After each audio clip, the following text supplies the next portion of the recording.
Nishi, do you want to begin?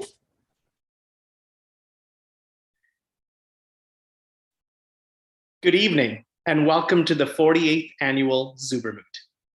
My name is Nishit Karthikeyan, and I, along with Olivia Troiko and Sydney Brajak, formed this year's Zuber Moot committee. We would like to begin our moot by acknowledging that while we are all in different parts of the country, and the advent of Zoom has allowed us to tune in from all those different parts, Windsor Law sits on the traditional territory of the Three Fires Confederacy of First Nations, the Ojibwe, the Odawa, and the Potawatomi. We urge you to take some time to research whose land you are on today as you tune in virtually to our moot.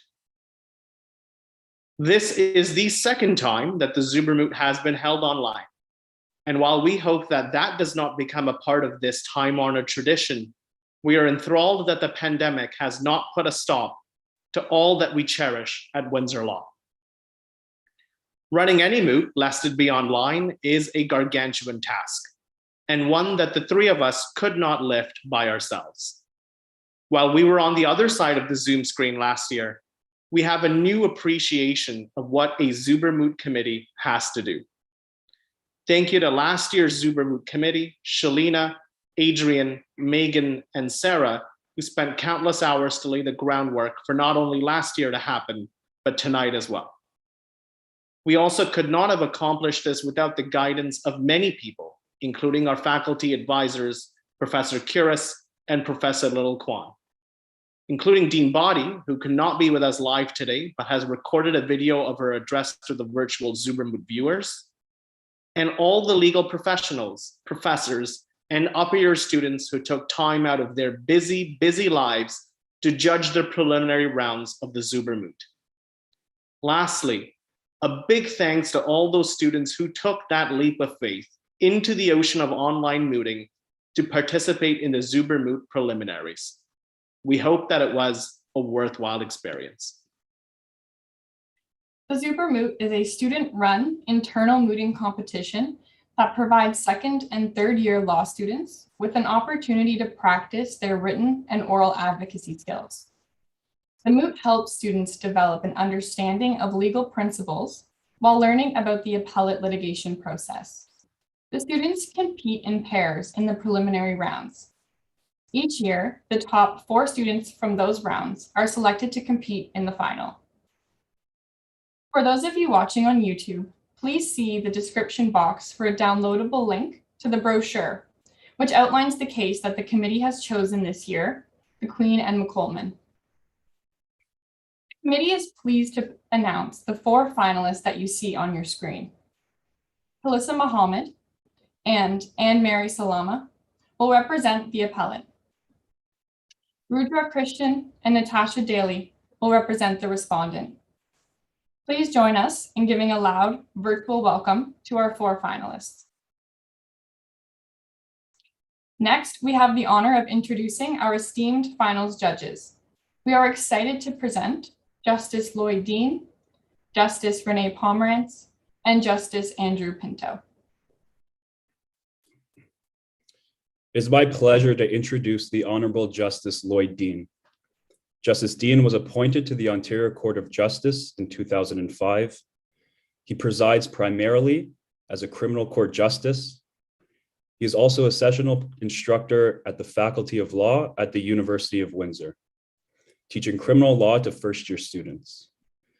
Prior to becoming a judge, he was an assistant Crown Attorney at Windsor for 12 years. He graduated from Windsor Law in 1990 and was called to the bar in 1992. He also has an Honors Bachelor of Commerce degree and a Bachelor of Education degree from the University of Windsor.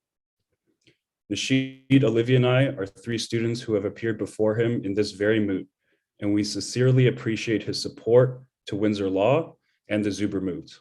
Thank you, Justice Dean.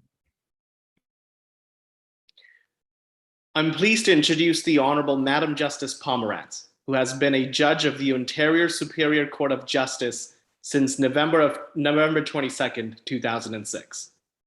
She is currently the local administrative judge of the Windsor Court.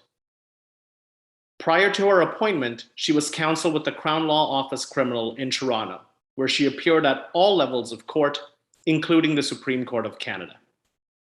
During a 2-year leave absence in 2002 and 2003, Justice Pomerantz served as counsel to the Honorable Peter Corey on the collusion inquiry, an inquiry that took place in the United Kingdom and Republic of Ireland and examined allegations of state collusion in 6 cases of paramilitary murder. From December 2003 to September of 2004, she worked as senior advisor with the National Judicial Institute. She was awarded the Milvain Chair in Advocacy from the University of Calgary in 2005. Throughout her career, Justice Pomerantz has been actively involved in legal education programs for the bar and the bench. She is presently co-chair of several programs offered by the National Judicial Institute. On the international side, Justice Pomerantz has participated in the Judicial Education for Economic Growth project in the Ukraine. Justice Pomerantz is a sessional instructor at the University of Windsor's Law School. Oftentimes, her course is much sought after that the waiting list to enter her course rivals the lines outside of stores during Boxing Day, pre-pandemic, of course. She has written numerous articles and publications dealing with constitutional and criminal law issues. Please join us in welcoming Justice Pomerantz. And finally, the Zuber Moot Committee is pleased to announce the Honorable Mr. Justice Andrew Pinto, who was appointed a judge of the Superior Court of Justice in February of 2020. Prior to his judicial appointment, he practiced law for 25 years in the areas of civil litigation, employment and labor, administrative, and human rights law. He appeared at the Supreme Court of Canada and practiced regularly before all levels of court, as well as numerous administrative tribunals. Just prior to his appointment, he served as chair of the Law Commission of Ontario. A proud graduate of the Faculty of Law at the University of Windsor in 1993, he was the recipient of the Best Oralist Award at the Zuber Moot competition, as well as the John W. Whiteside Award. In November of 2018, he received a Distinguished Alumni Award from his law school. In August of 2011, he was appointed by the Attorney General of Ontario to conduct an independent review of the changes made to the Ontario human rights system since 2008. He held public consultations across the province and submitted his final report in November of 2012. Justice Pinto taught administrative law as an adjunct professor at the Faculty of Law, University of Toronto. He also taught in the Osgoode Professional Development and Ryerson University LPP programs. He is a past chair of the Administrative Law section of the Ontario Bar Association and past chair of the Equity Advisory Group of the Law Society of Ontario. He was also a co-chair of the University of Toronto Tribunal that deals with academic discipline. In November of 2008, he received an inaugural Lawyer of the Year award from the South Asian Bar Association Toronto for his contribution to the legal profession and wider community. Prior to his legal career, Justice Pinto received a degree in electrical engineering from Queen's University and worked in the high-tech sector. Please join us in welcoming Justice Pinto to his inaugural Zuber Moot as a judge. Before we begin, we would like to show a video from Dean Boddy, who was unable to be with us live today, but wanted to say a few words to us virtually.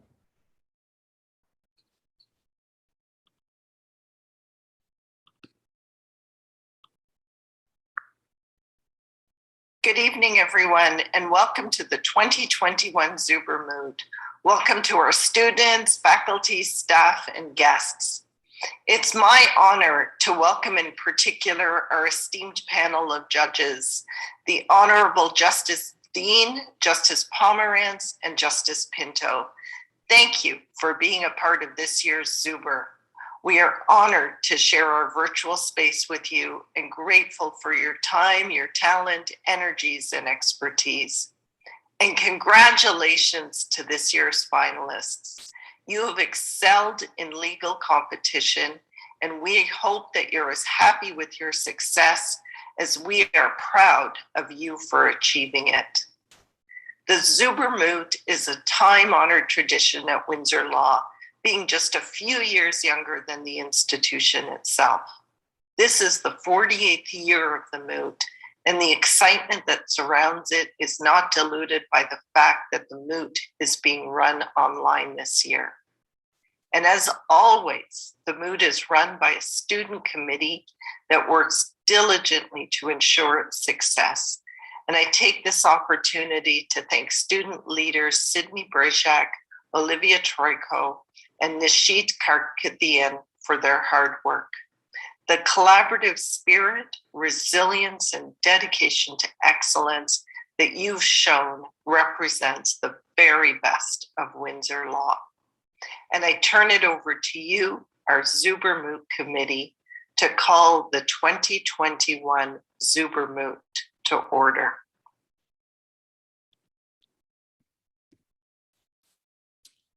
We thank Dean Boddy for her kind words. This truly was a collaborative effort to ensure that the pandemic did not dilute a tradition that is nearly as old as the law school itself. In just a moment, the judges will ask the first appellant to begin. Following all 4 finalists' submissions, the judges will take a short recess to deliberate. During this time, the committee will announce the awards for the honorable mention top oralist from the preliminary rounds, as well as the award for the best factum. After which, the judges will return to deliver their verdict and to announce the 2 top oralists for the finals. After the verdict is announced, there will be some brief closing remarks before we conclude the event. Now, without further ado, we will begin the 48th annual Zuber Moot final. And I now turn it over to our clerk to begin the moot. Thank you, everyone. Oyez, oyez, all rise. The Supreme Moot Court of Windsor is now in session. Good evening. We have before us this evening the case of Her Majesty the Queen and McColman, counsel for the appellant, Talissa Mohammed and Anne-Mary Salama, counsel for the respondent, Rudra Krishnan and Natasha Daly. We'll begin with counsel for the appellant, Ms. Mohammed.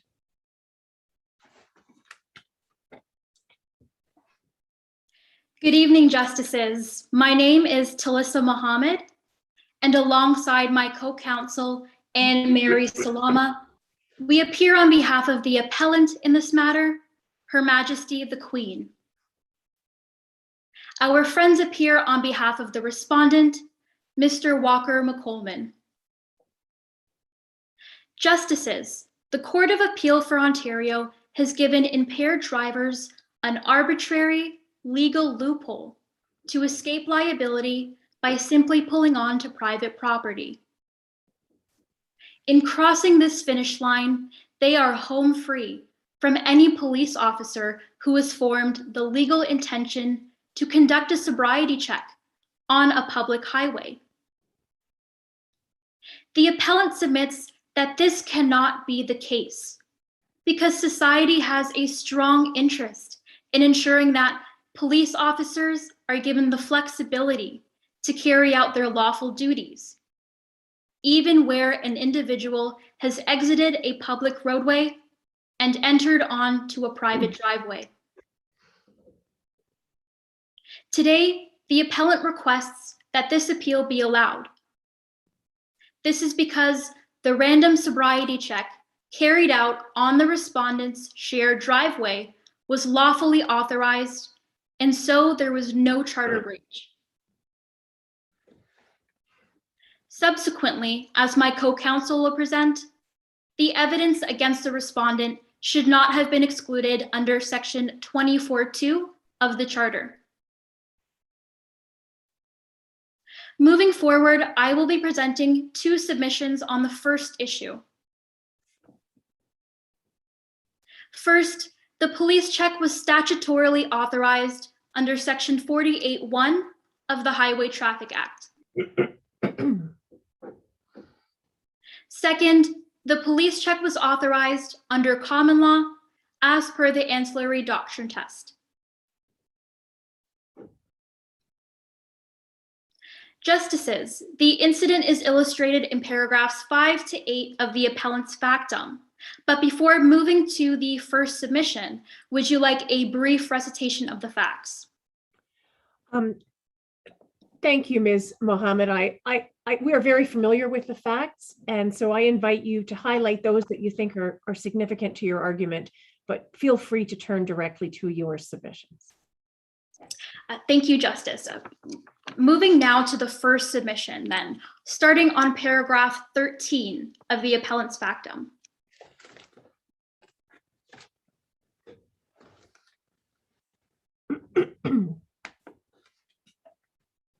Which is that the random police sobriety check was statutorily authorized by section 48(1) of the Highway Traffic Act.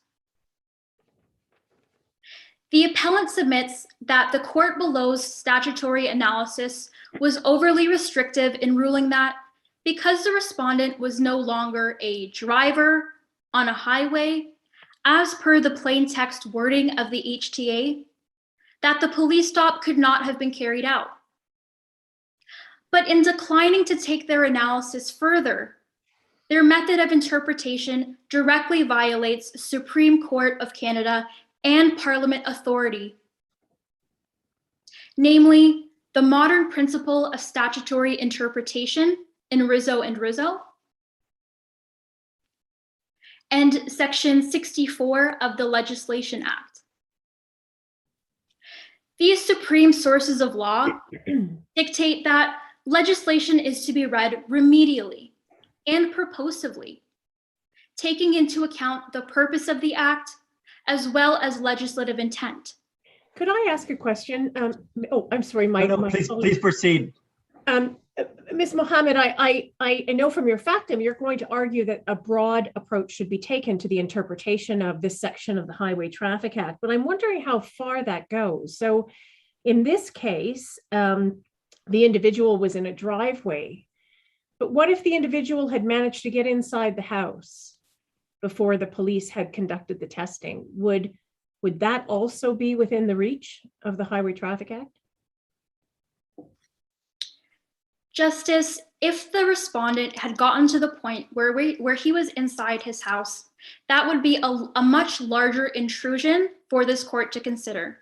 However, in this case, the facts are that the respondent had simply just pulled onto his parents' shared driveway when the police had pulled over opposite the driveway, came out of their vehicle and approached the respondent and carried through with their questioning. This was not a case where, he was inside his house already and where the police were perhaps banging on his door. But if we are going to extend the reach of the statutory provision, how far are you asking us to go? Are you suggesting that as long as the person's outside the front door, they're fair game? Justice, the appellant submits that an individual should not be able to just cross the finish line onto private property and then be able to essentially obtain a get out of free card. In this case, the police did have a valid intention to conduct a random police sobriety check, and the respondent was still in an area that was visible to the public. He was not in his house. He was on a shared driveway between his parents' house and a commercial business, which does lean into the argument that the police should have been able to carry out their lawful duties in that scenario. Ms. Mohammed, I have a question for you, which is that in this case, it's a finding of fact of the below court that the intention of the constables was formed while this individual was driving. So their intention to stop him for a sobriety stop was formed while he was still on a highway.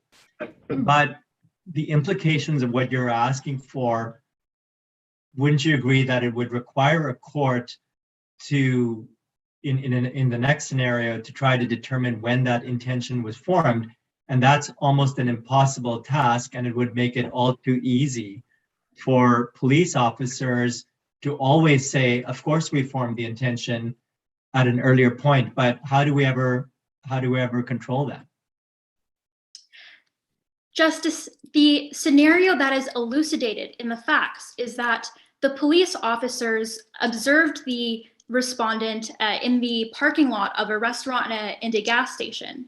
And what signaled their forming of the intention was them turning their vehicle around to follow the respondent 200 meters to the shared driveway, and approximately 1 minute later.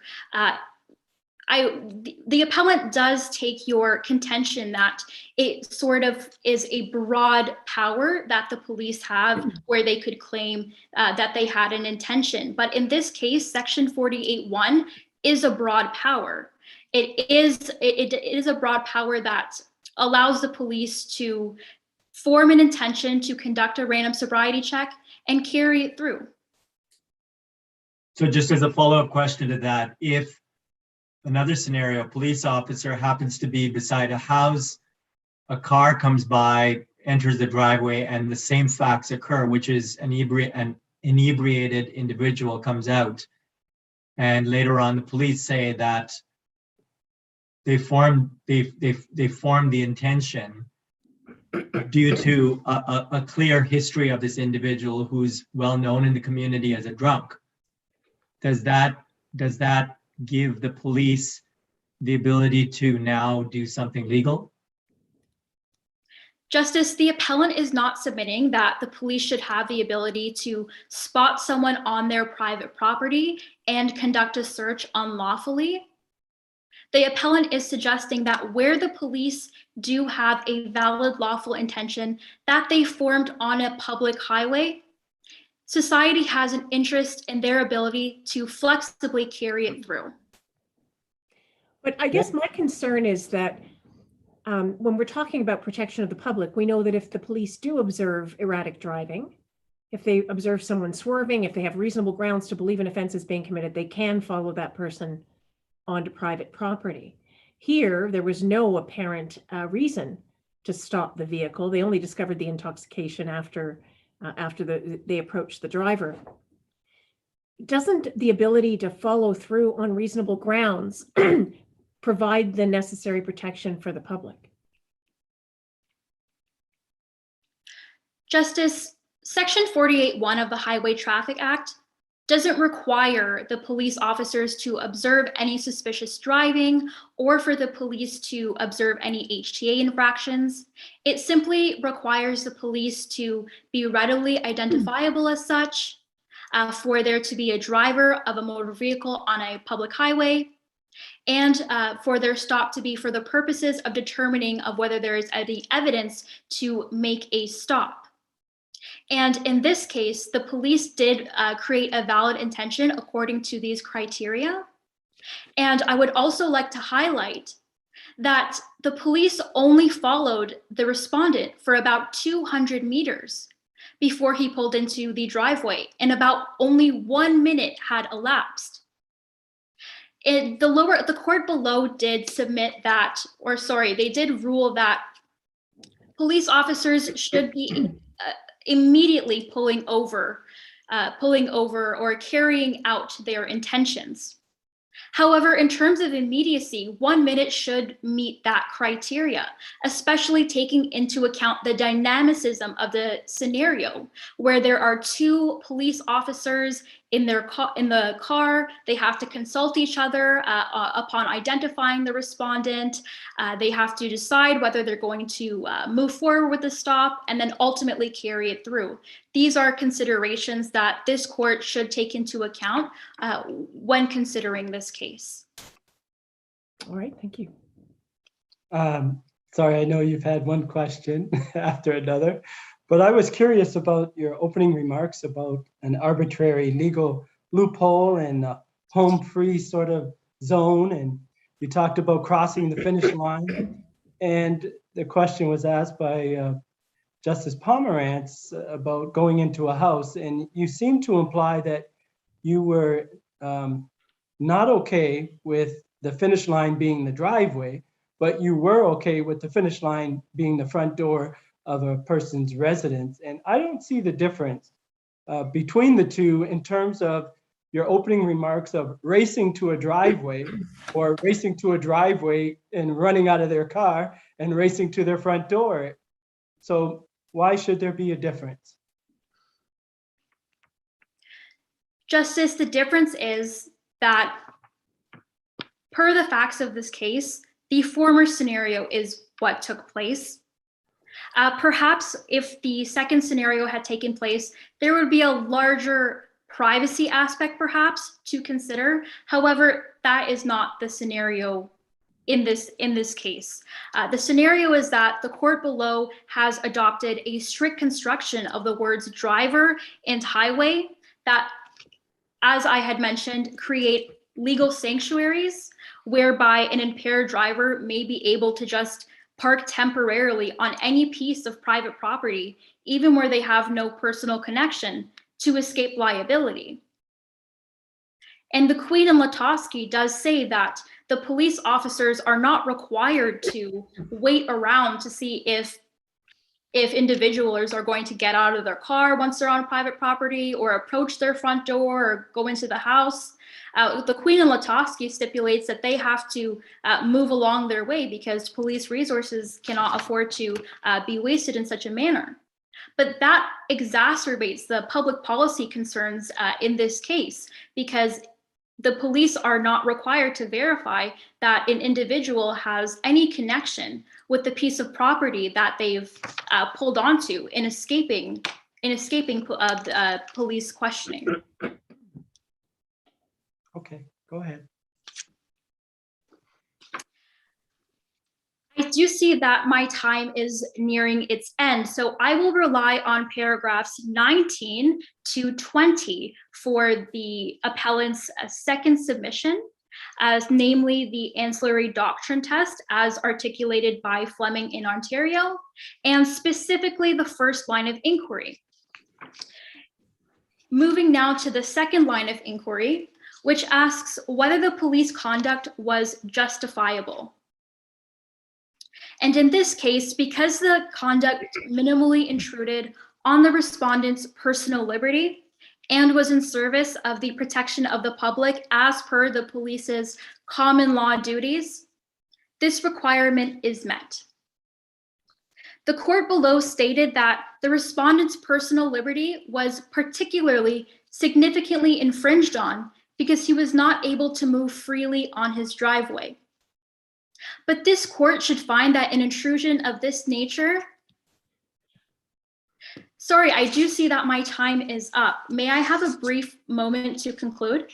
Yes, you may. I rely on the appellant's factum for the remainder of the submissions on the first issue, which can be found through paragraphs 20 to 24 of the appellant's factum. Justices, impaired drivers should not be given a get out of jail free card after crossing the finish line onto private property, even though the police had a valid legal intention to conduct a stop. As such, the appellant submits that the random sobriety check carried out on the respondent's shared driveway was lawfully authorized, and so there was no charter breach. That concludes submissions on the first issue, and subject to any questions, my co-counsel will now provide the rest of these submissions. Thank you very much. Ms. Salama. Good evening, Justices. My name is Anne-Mary Salama. As mentioned by my co-counsel, we appear on behalf of the appellant. I will now address the appellant's argument in the alternative, submitting that even if there was a Section 9 charter breach, the evidence that was obtained should not be excluded following a Section 24(2) charter analysis. Before laying out the remaining legal framework, I would like to highlight 3 facts that are critical to this appeal. The sobriety check took place on a shared driveway, connecting the respondent's parents' driveway and a commercial property. The police had formed the intention and were following the respondent before and until the arrest had taken place, all which occurred in approximately 1 minute. The respondent was in fact intoxicated, evidenced by his own admission, his 2 breathalyzer results, his vomiting, all in conjunction with his overall demeanor. The appellant makes 2 points today in support of the Section 24.2 Charter analysis for the inclusion of the evidence obtained. First, when considering a Section 24.2 Charter analysis, it is important to examine the purpose and context of this section. The second point of the Charter analysis submission is the application of the 3-part grant analysis. Beginning with the first submission, which can be found in beginning of paragraph 25 of the appellant's factum. Here, it is crucial for the court to consider the context and purpose of Section 24.2. The majority at the Court of Appeal of Ontario did not effectively address this. At paragraph 153 of the decision, Justice Horgan states that rather than reciting the 3-part grant analysis as a, quote, meaningless ritual, end quote, and forming a conclusion, the appellant asks the court to consider the context of Section 24.2 alongside its purpose of maintaining the good repute of the administration of justice.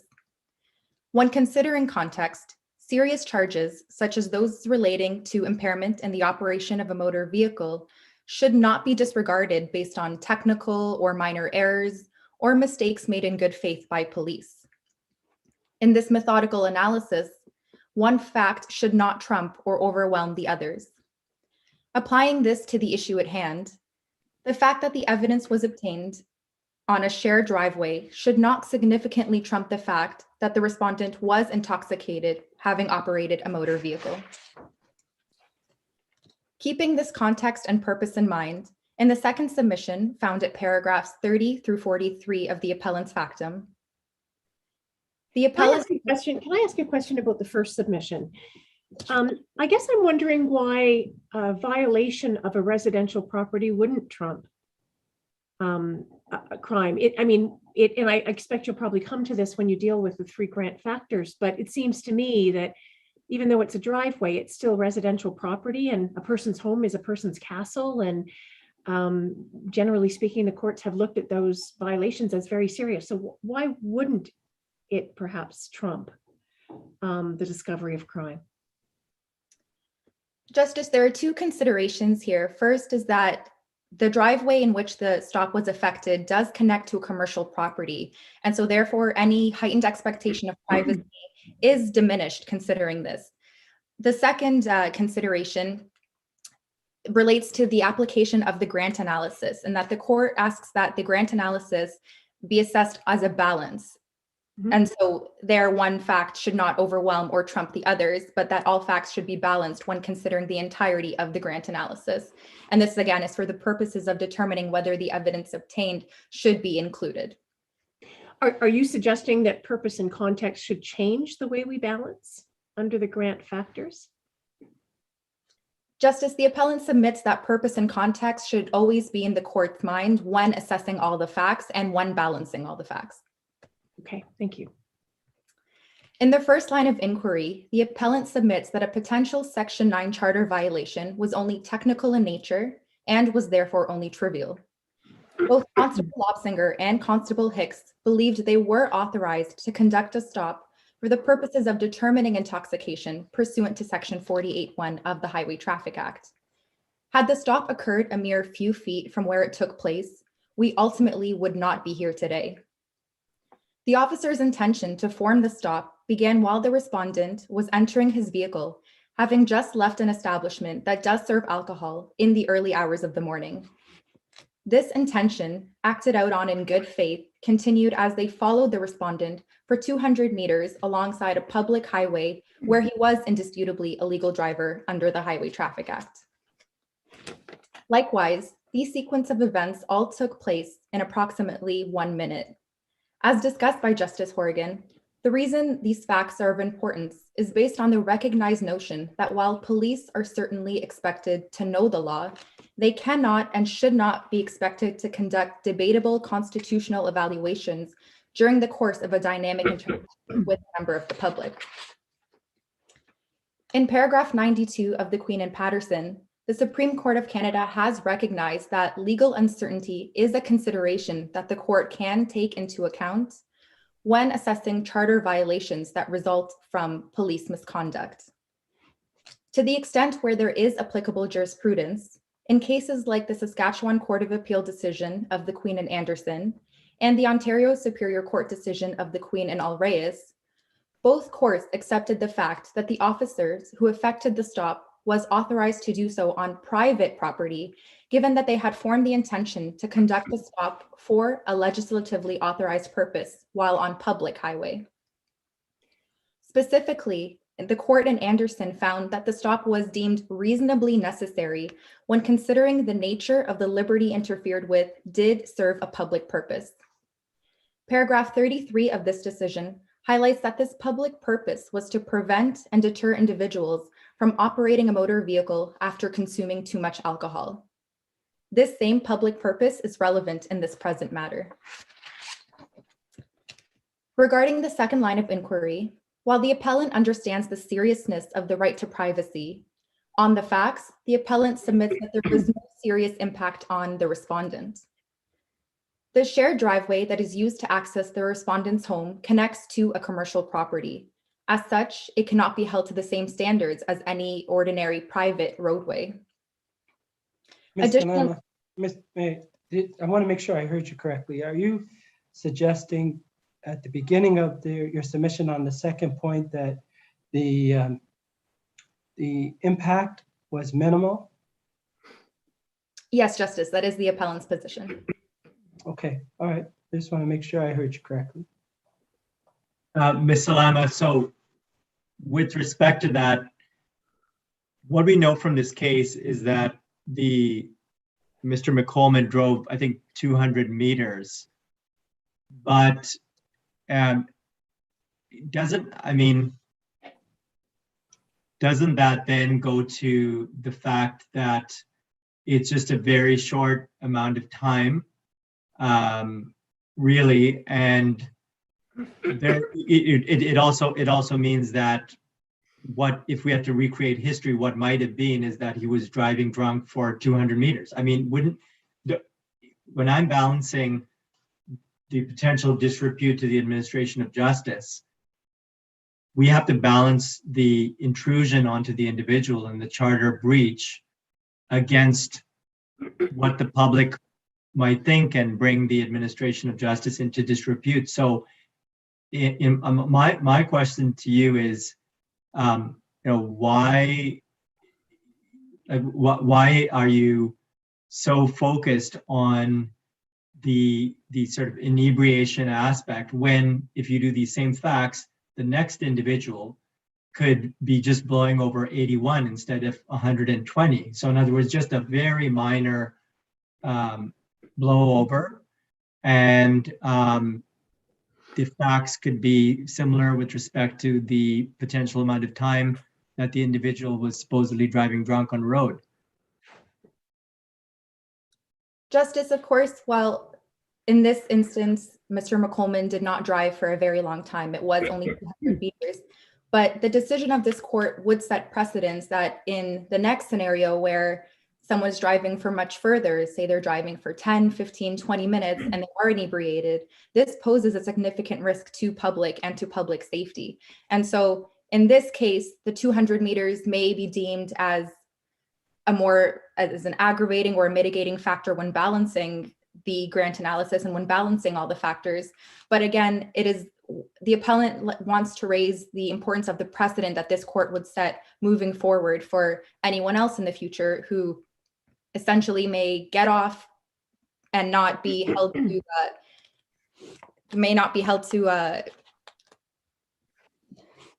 to any sort of repercussions that they may be deserving of because they were driving intoxicated. Thank you. Could I ask this question? One thing that's troubling me is the consideration of the long-term consequences of allowing this police activity. So in this case, the police happened to discover a very intoxicated driver. But if we say that this conduct is all right and admit the evidence, what's to stop the police from abusing this power to stop and following a whole bunch of people onto their private property? We don't get to hear about those cases when no evidence is discovered. And I'm thinking about the Mellenthin case where random stops were used to conduct searches, and the court was really troubled about the long-term consequences of allowing that sort of behavior. Is that how do you say we should balance that concern? Justice, this is definitely an important concern, but what I would like to reiterate is on the facts, the stop essentially should have been on public roadway, but it was a mere technicality, a mere few seconds from when the respondent was on public roadway versus onto the shared driveway. It was 1 minute that the officers had formed the intention. And so these considerations mitigate any sort of seriousness on the impact of the respondent with respect to a Section 9 charter violation. And so to answer your question, it would really depend on the facts of the case, whether it can or can't be proved that there was good or bad faith on behalf of the officers, as well as, again, whether there is a mere technicality that would essentially bring us to a case or not bring us to a case. All right. But by arguing the grant analysis, you are conceding, not saying that your side is conceding, you're saying in the event that we find a charter breach, therefore the stop is unlawful. Okay, if we find that there's a charter breach here, the stop was unlawful, and yet you're arguing that the impact is minimal. I don't follow that, because wasn't the impact here significant in that the police found all of the evidence that they needed to lay the charge after the unlawfulness of the stop? So doesn't that make the impact on the appellant significant? Or I should say the respondent significant? Justice, the Section 24.2 analysis is when there is, of course, determined that there would be a breach. And so in this case, again, it's mere technicality from when the stop, if it would have been effected on public roadway, all the evidence that would have been gathered would have been accepted and would have been used against the respondent. The reason we are here today conducting this 24.2 analysis is the mere technicality that Mr. McColeman was stopped when he had reached the shared driveway of his parents. And so again, considering this mere technicality, and again, considering that Mr. McColeman was in fact intoxicated, the appellant does assert that any potential Section 9 violation was only minimal in nature, given its technicality. I see. You're saying because of the distance from the roadway to the driveway and the short period of time that elapsed, that makes it minimal. Yes, Justice, that is correct. Given the fact that the grant analysis is meant to be balanced on the facts, it is for those reasons that we assert that the evidence should be included. Okay. All right. Ms. Salama, with your last minute, I can't help asking this question because the context of these facts were in a First Nation setting, but more generally, if you'd agree with me that we're at a time in society where there's far greater scrutiny about the relationship between law enforcement and racialized communities, including Indigenous communities, why should the court be effectively giving the police arguably more powers, more discretionary powers, at a time when there's such fraught relationships between Indigenous and racialized communities? If we're going to look at the policy issues here, what we're doing, are we giving the police just far too much discretion to argue that they formulated the intention at a particular time and are using their discretionary powers? Is it just basically too much police power, I guess, is what I'm asking. Justice, sorry, I do see that my time is up. May I please have a moment to respond to your question and then to conclude? We'll ask the Chief Justice that. Absolutely, yes. Great, thank you. Justice, of course, the appellant is certainly aware of the tension between police and the Indigenous communities. And while this is something that certainly should be taken into account when assessing the grant analysis, it is not a factor that should trump or overwhelm the other factors, namely the technicality in terms of time, distance, and the fact that, again, Mr. McColmont was in fact intoxicated. The appellant asserts that, or submits that, of course, social context factors are important and they should be considered when it comes to sentencing, but should not alone determine whether evidence should or should not be excluded following a Section 24(2) charter analysis. Justices, in conclusion, Canadians have a paramount interest in ensuring that impaired drivers are not able to escape liability on a technicality. Justices, it ultimately does not get any closer to what would have otherwise have been a lawful stop in this case, given intention and given timing, and given the mere technicalities of the facts. It is for those reasons that the appellant requests that this appeal be allowed and that the judgment of the Ontario Court of Appeal be set aside. Unless I may be of further assistance to the court, these are the appellant's submissions. Thank you for your time. Thank you very much. We will now hear from counsel for the respondent, Ms. Krishnan. Good evening, justices. My name is Rudra Krishnan, and I, alongside my co-counsel, Natasha Daly, appear on behalf of the respondent, Mr. Walker McColmont. This nation has a long and sad history of targeting and over-policing Indigenous communities. For this case, Constables Lopsinger and Hicks were patrolling in the area of the Thessalon First Nations when they first noticed the respondent, Mr. McColmont. They noticed no signs of impairment and witnessed no signs of unusual driving, yet they chose to conduct an unlawful stop. This is not a case of evasion from the police. Rather, it is a case where an individual simply reached his final destination and was later stopped by the police unlawfully. I will address the issue of the constable's stop of the respondent conducted on private property being unauthorized by law, as a majority for the Court of Appeal for Ontario correctly found. And my co-counsel will address the issue that the evidence procured during the unlawful stop should be excluded under a Section 24(2) analysis of the Canadian Charter of Rights and Freedoms. I will make 2 points today in support of the respondent's argument that the police stop was unauthorized, which can be found beginning at paragraphs 10 and 18 of the respondent's factum. First, the constables were not authorized by statute, specifically the Highway Traffic Act, to conduct this police stop. And next, the constables were not authorized under common law to conduct the police stop. Moving to my first argument, which can be found beginning at paragraph 10 of the respondent's factum, the constables were not authorized to stop the respondent as he was not a driver under the purposes of the Highway Traffic Act. Ms. Krishnan, can I ask, do you acknowledge that if they had stopped him while he was still on the highway, there would have been no issue about lawfulness? Is that correct?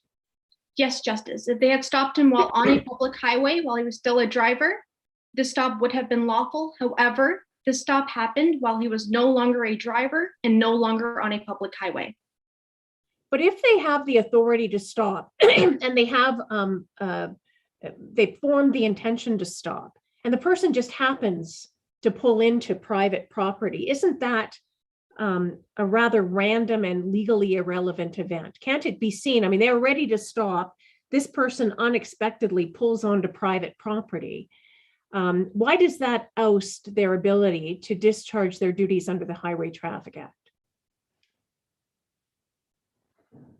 Justice, the police, much like many other professions, operates within restrictions and limitations. In this case, the Highway Traffic Act, namely Section 48(1), is sufficiently flexible so as to include numerous areas in which a police would be authorized to stop the respondent. In this case, if this court is to allow for the intention to be formed prior, that would, respectfully, Justices, that would open the floodgates to allow police officers to then stop individuals and use their discretion and later justify their actions based on speculation or perhaps something that cannot be substantiated. It is the respondent's position that that would be inappropriate. Under Section 48(1) of the Highway Traffic Act, police officers have the ability to randomly stop an individual for as long as three conditions are satisfied. The first being, it must be evident that the police officer in question is indeed a police officer. 2, the individual being stopped by the police must be a driver under the purposes of the Highway Traffic Act. And 3, the purpose of the stop must be so that the officer can determine whether there is enough evidence to justify testing the sobriety of the driver. So Ms. Krishnan, while we're on that topic, that was one of my questions, which is the hard part about this case is the second part of that test. So no one's denying that the police officers here weren't identifiable. It's this question of the individual being stopped by the police officer must be a driver. On the facts of this case, it was obvious that 30 seconds earlier, the accused, Mr. McColman, was a driver.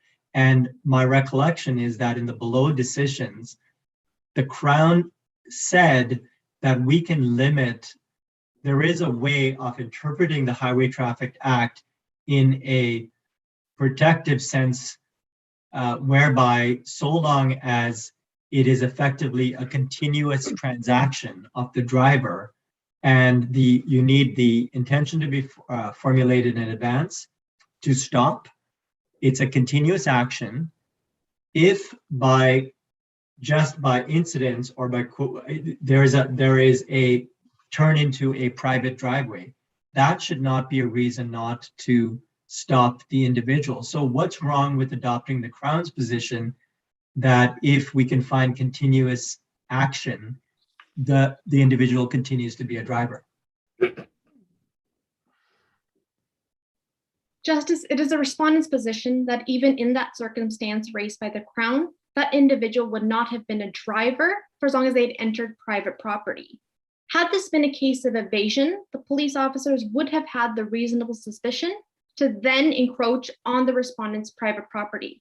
However, this was not the case. In this case, the driver entered private property and was no longer a driver, and as such, the respondent was no longer under the purview of Section 48(1) of the Highway Traffic Act.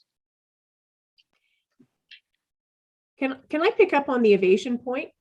I know your position is there was no attempt to evade, and the police didn't observe any erratic driving before that.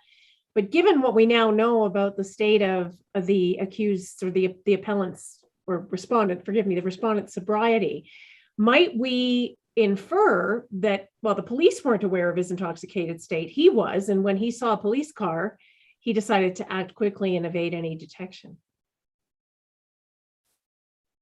Justice, this case is not a case of evasion, as accepted by fact at paragraph 42 of the Ontario Court of Appeal decision. Both parties, the appellants and respondents, have accepted that this was not a case of evasion. This was simply a case where Mr. McColman reached his final destination. All right, thank you. But the next case isn't the whole point of what the Crown is concerned about, that the next case is about people who are driving drunk. Once this decision is out, if you'd have your way, is all you have to do is turn into a driveway. And there are, in a place like Toronto or Windsor, there are lots of driveways, and it's not even your own driveway. It could be anyone's driveway. Isn't that the fear here? Justice, the respondent understands that fear. However, if this was a case of evasion, or in the hypotheticals that you posed, this was a case of evasion, the police officers would then have probable cause and reasonable suspicion to then enter private property. And as such, perhaps their stop would have been lawful. In this case, as this was not a case of evasion, the police stop was unlawful as he was on private property and was no longer a driver. Under Section 1 sub 1 of the Highway Traffic Act, highway is defined. The definition of highway is reprinted at paragraph 12 of the respondent's factum.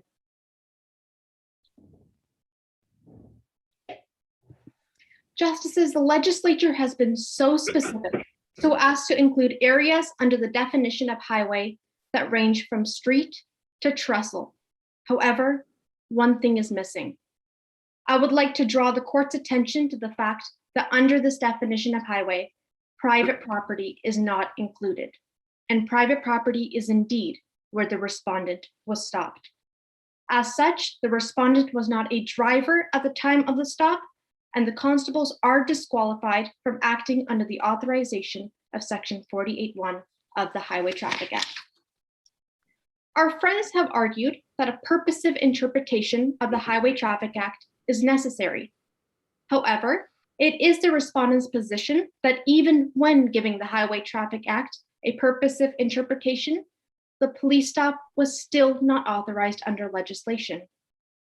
According to the Court of Appeal for Ontario case, the Queen and Raham, the purpose of the Highway Traffic Act is to protect those using provincial roads. At the time of the stop, the respondent was not on a provincial road.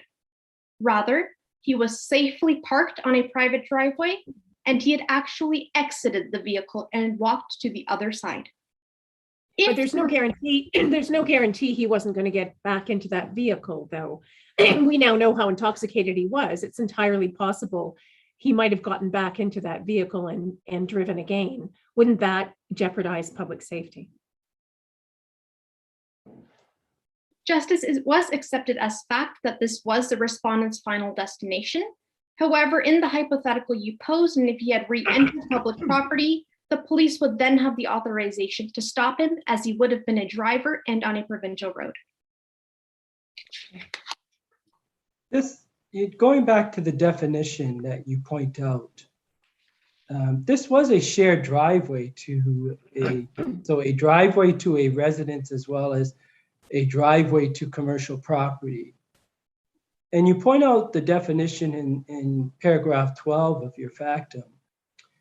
And the definition defines highway to include a common and public highway, street, avenue, parkway, driveway.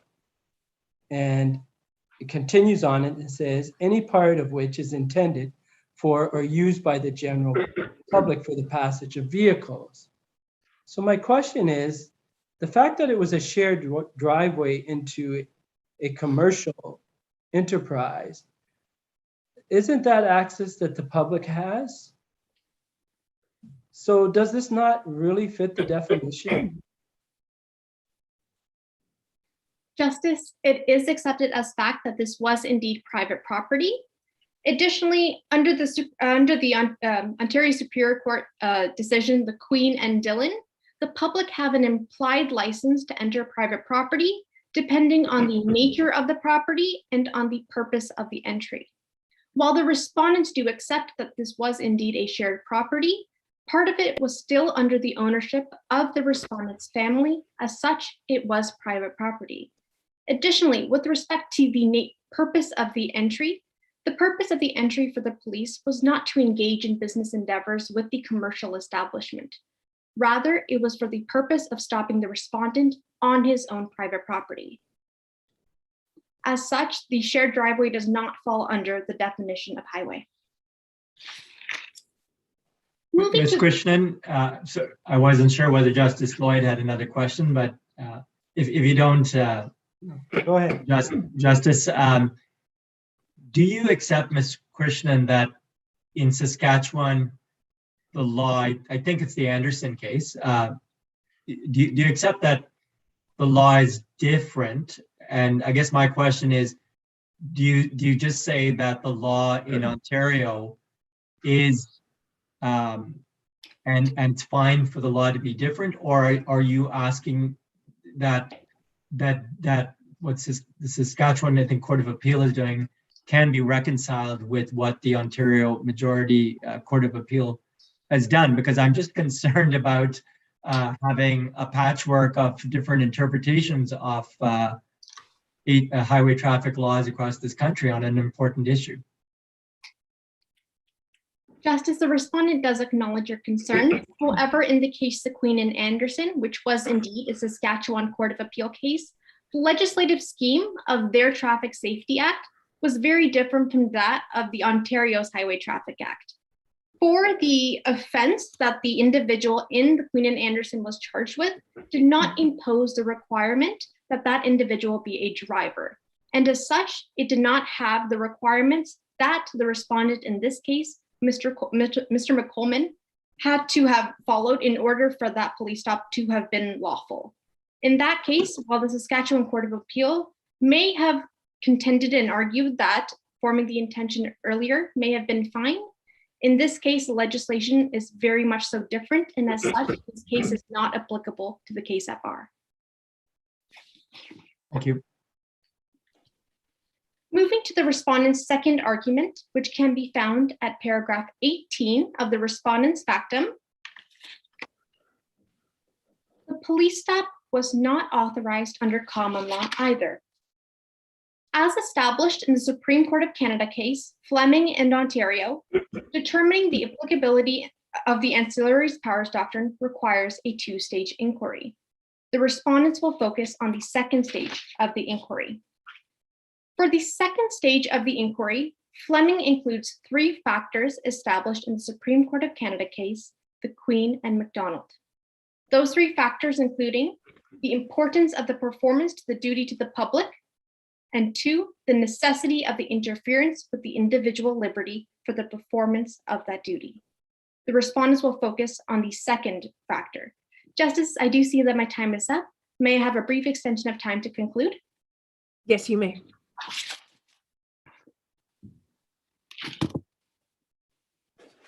Justices, the ends do not justify the means.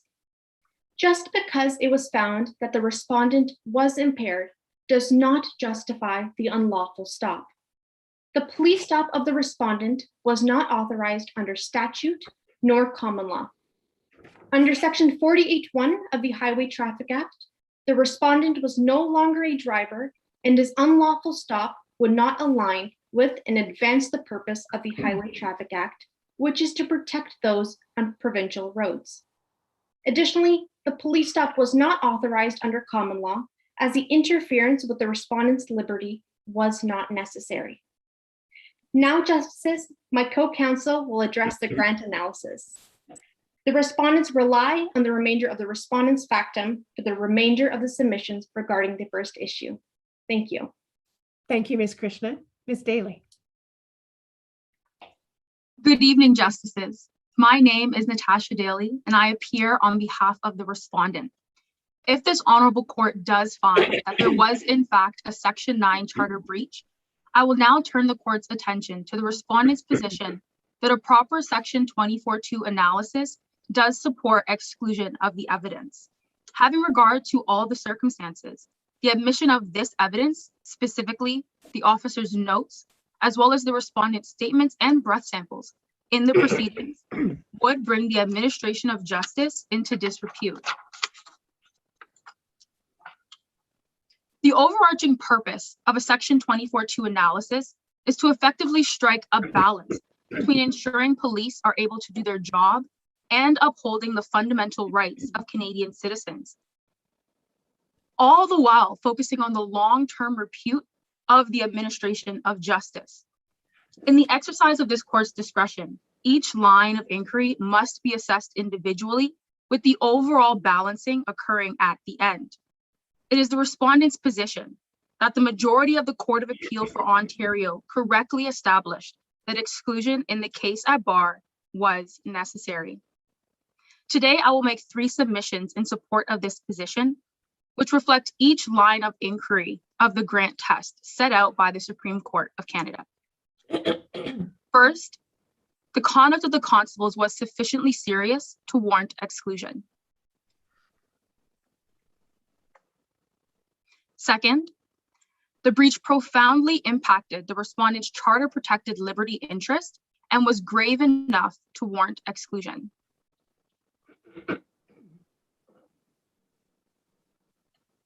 Third, society has a vested interest in having a justice system that is above reproach.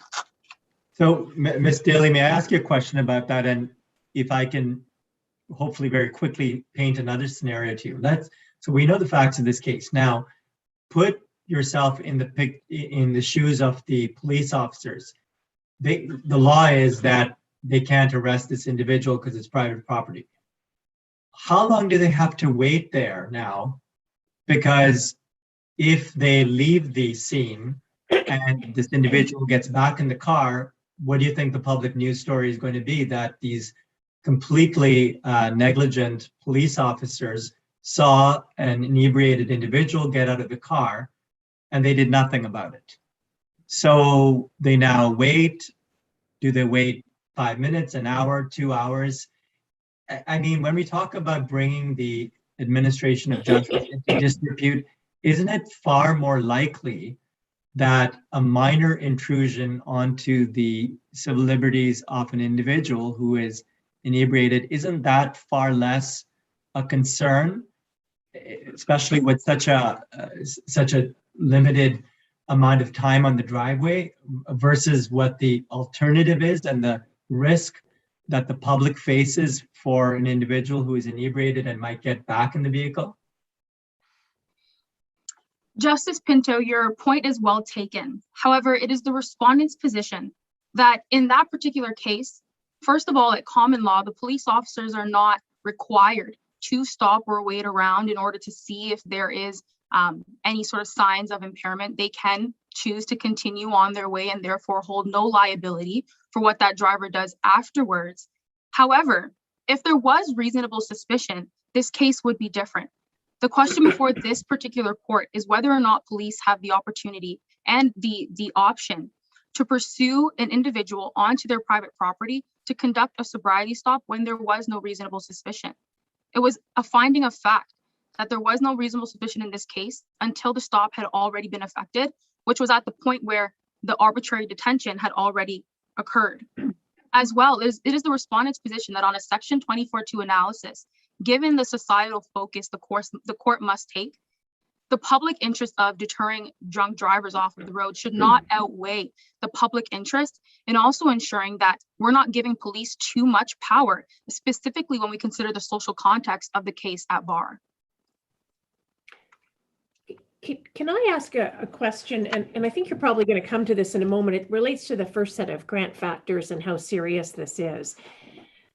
The law was pretty uncertain, you know, we've got the Saskatchewan court, the Ontario Superior Court, and indeed the judges of the Ontario Court of Appeal couldn't agree on whether or not this police officer could go on to private property. And so if the three judges on the Ontario Court of Appeal couldn't agree, how can we expect the police to know that they're not allowed to do this? I mean, isn't there sufficient uncertainty that there really is good faith?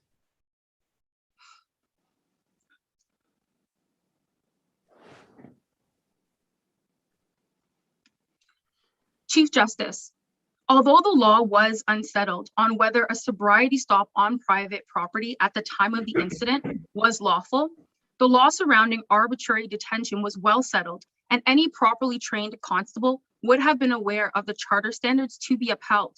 As noted by the Court of Appeal for Ontario in the Queen and Pelegi, this situation called for the constables to act with caution, not with more self-confidence.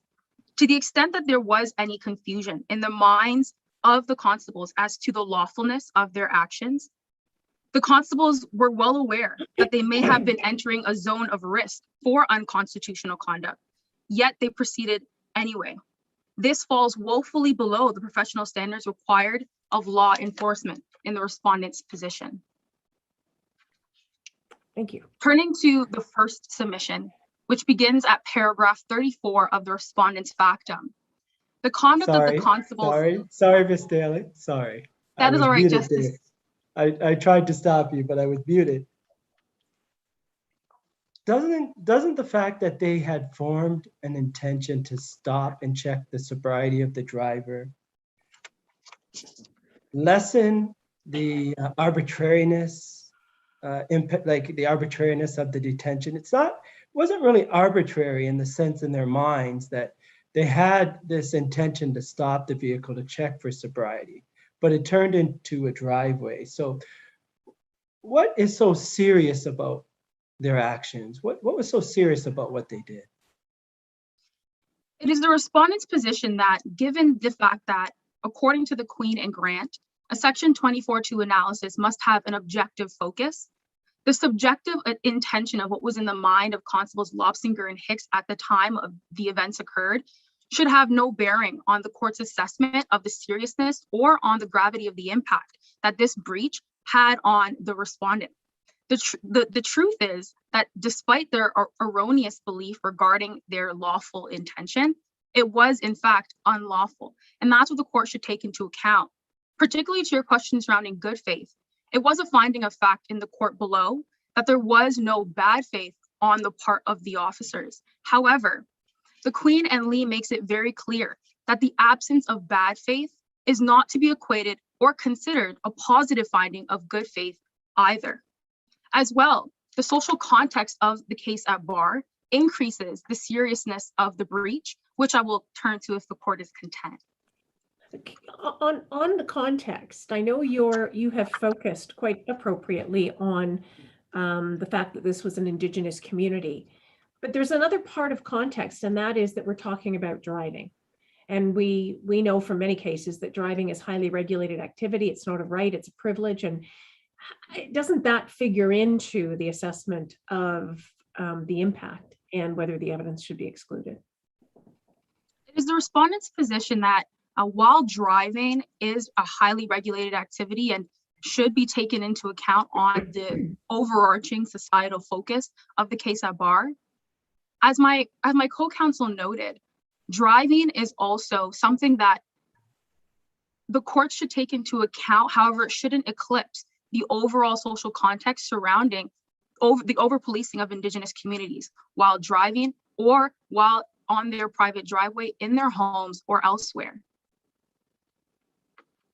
Can we turn, Ms. Daly, can we turn that on its head and argue that there may indeed be some greater interest in Indigenous communities or in Indigenous neighborhoods to police to make sure that the issue of inebriation is dealt with in a very clear manner, and I certainly don't want to engage in any stereotypical thinking by saying that. But I took your factum and your submissions to read that we have to be very careful about over policing, and I think that's a good point, particularly in Indigenous communities. But on this particular topic and these particular facts, I mean, I was just thinking that it may not surprise me if the neighbors of Mr. McColman and the other people in his community in some ways may be outraged that on an obvious case where someone was driving drunk and simply turns into a driveway, the police, the implication of this law is that the police, their hands are tied.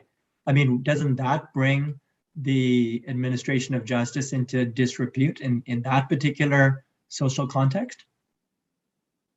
Sorry, Justice, can you please rephrase your question surrounding the hypothetical? I'll say that again. You want us to be cautious about over-policing in Indigenous communities. I'm saying that should we also not take into account that in this particular community and in others, there is a heightened awareness of drunk driving laws, and there would be a strong social interest in these communities as well to make sure that the laws are strictly upheld in terms of making sure individuals aren't inebriated and driving. So, I mean, is it just a one-way assumption, or does the assumption go both ways in terms of what is going to bring the administration of justice into disrepute?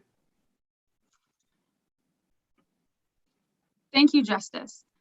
It is the respondent's position that while the context of, other members of that community being, I guess, having an immediate reaction of the exclusion of this evidence, given their concern within a community concerning drunk drivers on the road, it is a relevant consideration. However, the respondent submits that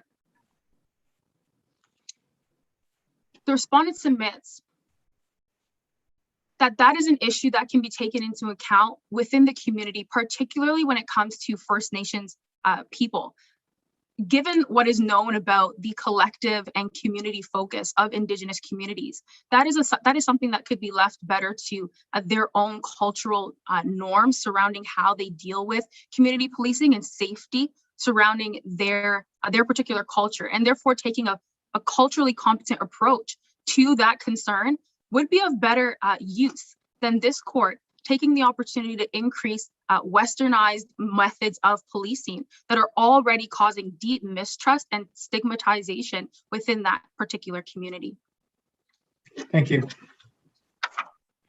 I see that my time is quickly running out, so just to assist the courts quickly surrounding the social context of this case, which in the respondent's position can be taken into account and ought to be taken into account on both the first line of inquiry, given the seriousness of the breach, as well as the second line of inquiry concerning the impact. To assist the court, I turn the justice's attention to the report of the Independent Police Oversight Review, which was published in 2017. This report was written by the Honorable Justice Michael Tulloch of the Court of Appeal for Ontario. That is the same justice who penned the majority of the court below. As such, it is best known as the Tulloch Report. The report covers the period of time between January 1st, 2010 and June 30th, 2017, during which Justice Tulloch consulted with several Indigenous communities across the province. The events in question before this court today occurred in 2016, well within the time frame of the Tulloch Report, making it all the more relevant to this court's analysis. It explains that the systemic under and over policing of Indigenous peoples has caused a deep sense of mistrust and stigmatization for law enforcement. Accordingly, the respondent submits that the constable's trespassing on the respondent's parents' private property to effect an unauthorized sobriety stop can rightly be viewed as part of a broader pattern of police misconduct on First Nation territory, and is therefore sufficiently serious to warrant exclusion. To assert otherwise would risk bringing the public confidence in the rule of law into disrepute. As well, the Supreme Court acknowledged in Grant that for every charter breach that comes before the courts, many others may go unidentified and unredressed because they did not turn relevant evidence. The court concluded that in the need and the recognition of the need for courts to distance themselves from this behavior, evidence that the charter infringing conduct was part of a pattern of abuse or misconduct tends to support exclusion. Justices, I see my time is up. May I have a brief moment to conclude? Yes, you may. The respondent relies on their factum for the remainder of their submissions. To conclude, as Justice Abella aptly articulated during her retirement speech from the bench, justice is the application of law to life, not just the application of laws to the facts. We urge this court to undertake a similar exercise in applying the law to Mr. McColman's life. The police trespass on Indigenous land to conduct a random stop is a contextual factor that cannot be ignored. This serious breach had a significant impact on Mr. McColman. As noted in the Tulloch Report, modern policing, after all, is founded on public trust. That trust is tested when the police behave in a manner that is seen to fall below the professional standards expected of them. This court would do well to disassociate itself from such unconstitutional conduct by excluding the evidence, because the ends simply cannot justify the means. The respondent requests that this appeal be dismissed. Unless I may be of any further assistance to the court, these are my submissions. Thank you. Thank you very much, Ms. Daly. I understand that at this point in the proceedings, the appellants will have a moment to consider whether they wish to offer any submissions in reply. Are they to retire to a breakout room? I have just opened up the breakout rooms, Justice Palmer. All right. Thank you.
Yes, I see that we have counsel for the appellant back. Is it the wish of the appellant to make any reply submissions? Justice, at this time, the appellant does not wish to exercise our right of reply. Thank you, Ms. Mohammed. I think that then is our cue to retire to consider the submissions that we have heard. All rise. The Supreme Moot Court of Windsor is now recessed.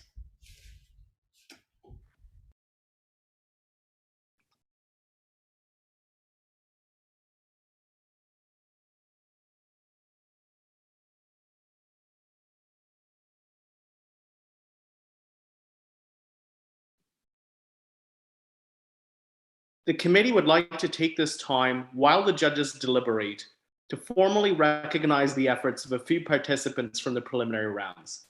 As we announce the awards, we will share their names on the screen.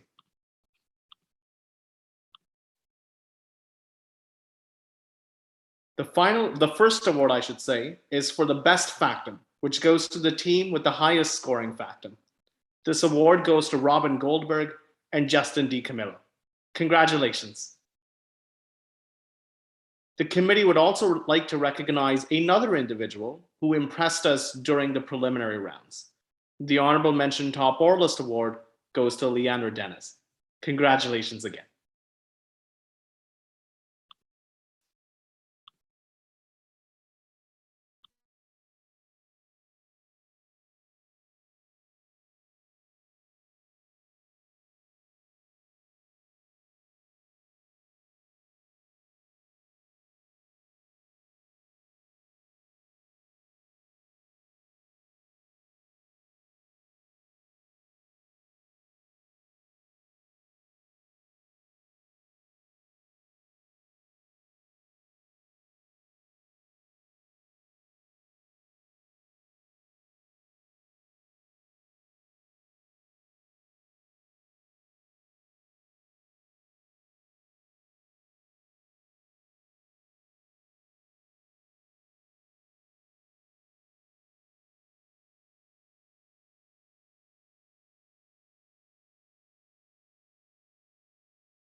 Good evening. We are back, having deliberated. Are we back in session? Yes. All right. So let me begin by saying this. We were not able to reach a decision on the merits in this case because we heard such compelling submissions on both sides of the issues that we have decided that we have to reserve our decision on whether or not we are going to allow or dismiss the appeal. We also found it very challenging and difficult to choose only two of you as top oralists. Let me say that you are all superb advocates. Your poise, your skill in arguing, your skill in answering questions, and we did pepper you with some very difficult questions tonight. You were all absolutely superb, and you should all be extremely proud of your performance tonight. We have chosen two of you as top oralists, but again, I want all of you to know how terrific we thought you all were. Our top oralists are Natasha Daly and Talissa Mohammed. We congratulate you on your terrific performance this evening. And again, we thank all of you for coming out to moot. You did a terrific job. This was a great moot problem, but not an easy moot problem to argue. There were many dimensions to it. And so we will reserve our decision on whether or not we allow the appeal, but we want to say that it was just a pleasure hearing all of your great advocacy tonight. So let me turn the floor over to Justice Dean and Justice Pinto to ask if they wish to offer any concluding remarks. I would just say I echo what Justice Pomerantz has said. You know, I try and recall from past years, even last year and the years before that, I've been part of this. And I really felt tonight that I had four oralists that were at the top of their game. All four of you were at the top of your game, and it made it very difficult. So I thank you for that. I'd simply add that I found it quite, I must say, I found it quite surprising that your level of advocacy and poise at this stage in your careers is as high as it is, because it's one thing to have the text and your what you want to say prepared, but then you're being peppered with questions from three different judges. And I've found that the transitions to seamlessly answering the questions and then returning to what you wanted to say was the most impressive part for all four of you. So congratulations. I thought that was really, really interesting and well done. We look forward to seeing you in court.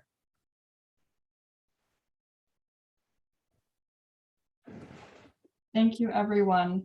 The Zuber Moot Committee would like to take this time to thank our incredible bench, Justice Dean, Justice Pomerantz, and Justice Pinto. What you saw was the culmination of months of collaboration and teamwork by not just the four mooters, but all those who played a role in making the 48th annual Zuber Moot a possibility. We are excited to see the future of this moot, and perhaps next year the four finalists will not have to contend with the intricacies of Zoom, but the intricacies of in-person advocacy.